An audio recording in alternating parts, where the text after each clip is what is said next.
Atong saro ng dugang pang mga balita sa Mindanao. Makauban nato si Efren Mamak live sa General Santos City. Efren. Salamat, Sara. Nakuhaan sa CCTV ang pagpangawat sa usa ka resto bar sa General Santos City. Kapin 50,000 pesos nga kantidad sa gadgets natangag sa kawatan. Ani ang report.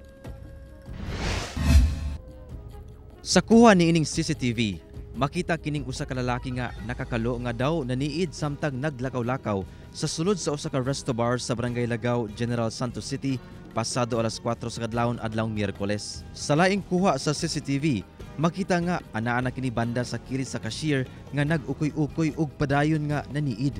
Taod-taod, midiretso kini og lakaw padulong sa laing bahin sa resto bar apan mibalik og naniid na sab. Taod-taod makita na kini nagakamang hangtod nga ana-ana kini sa kusina nga bahin sa resto bar. Padayon gihapon kining naniid nga daw dunay butang nga gustong kuhaon.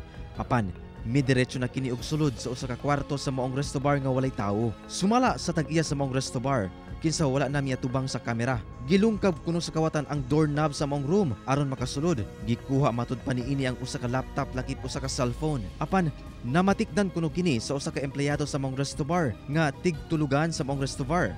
Busa paspas kini nakaikyas pinaagi matud pa sa pag-agi sa usa ka hagdanan nga nakasanday sa usa ka pader sa laing bahin sa resto bar. Dayon mipadulong kini sa mga atop sa silingan ug nabantayan sa mga tao. Gilayon matud pa kining gisumbong sa kapulisan ug nadakpan ra.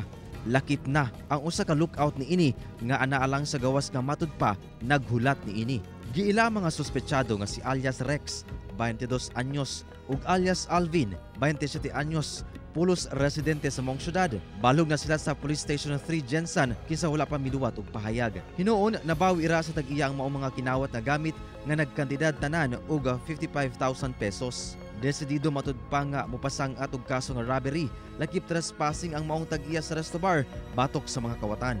Ilagyan ng i-force ang kaso kung labi na sila yung biktima. Siyempre, nahadlong lang sila, ahitabo kay galing balikan or whatsoever. So anyway naman yung police nga, hatag nila o mga guidance. So para di ka mga biktima, atog yung i-harden ang atong panimalay, ang atong property para di ka mahimong biktima. Kauban si Gary Balantay ug Bong Vicencio, Efren Mamak.